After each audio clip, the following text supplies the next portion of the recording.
Ole hei kapong sa pickle sim hi a ei thei to rimpo tui to viwa ka zin san don si alo chema nang ti ka hlawa video siam lok ninga de tlai cho i pain video kan siamang hei marcha rim tui to viu mai ni asa po hi sho do do in ga de hei tui don khop me chuan ta hen chi ga da ta hen marcha ring chuan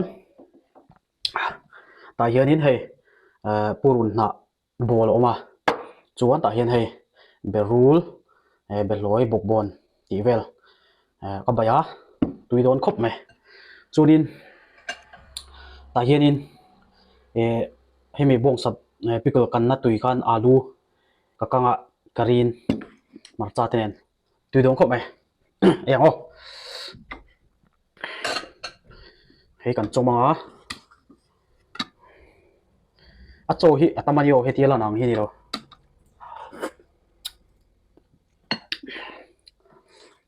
tak tak ma ka kan ti tak potang ren marcha hringa da lak ba bui thak ba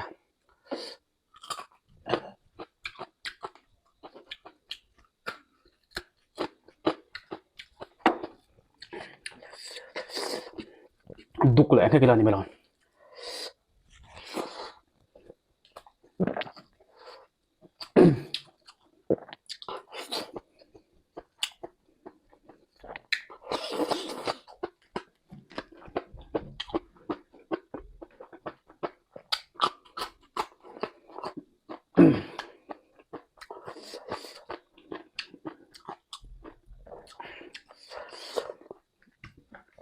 thak ve ko bang bun chu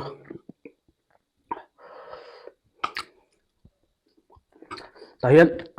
bai bing chung dui hang tui do tok phai poi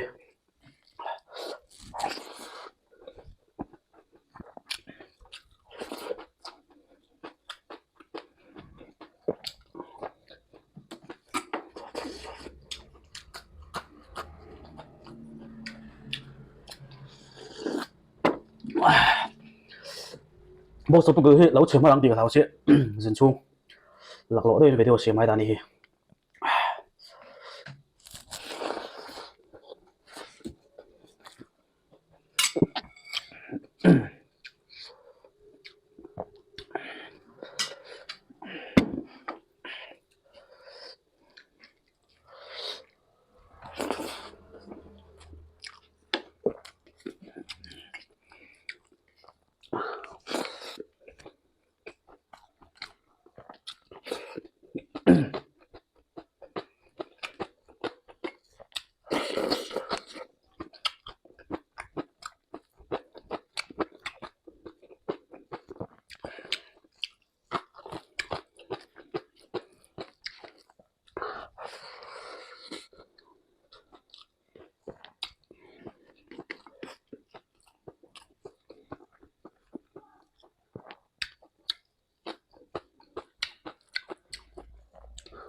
bun vất tiếng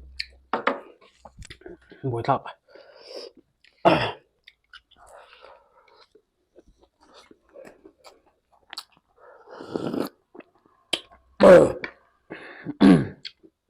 hang tui khop me à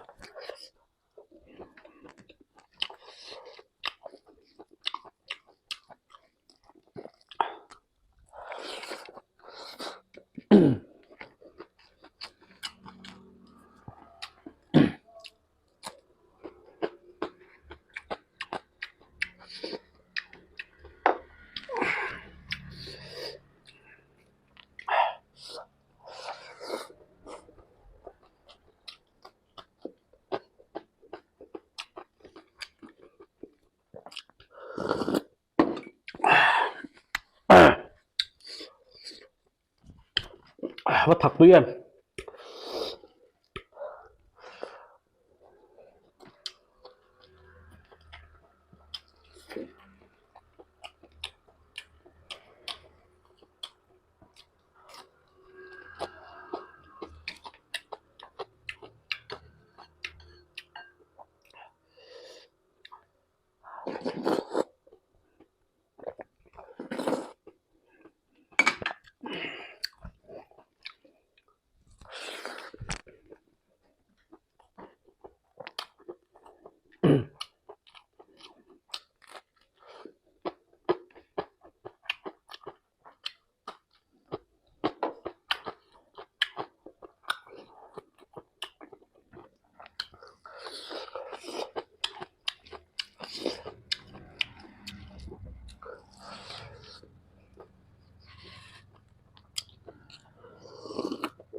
thak bok si tui bok siang khamo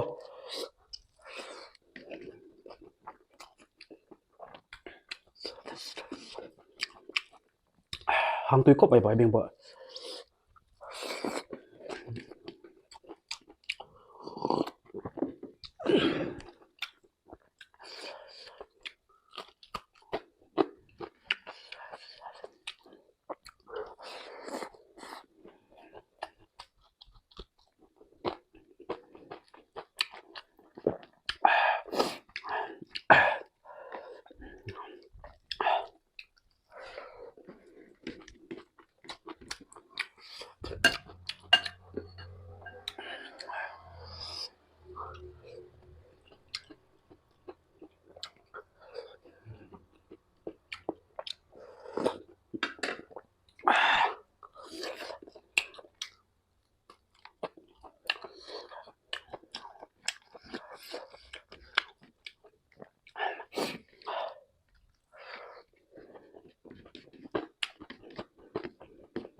to zo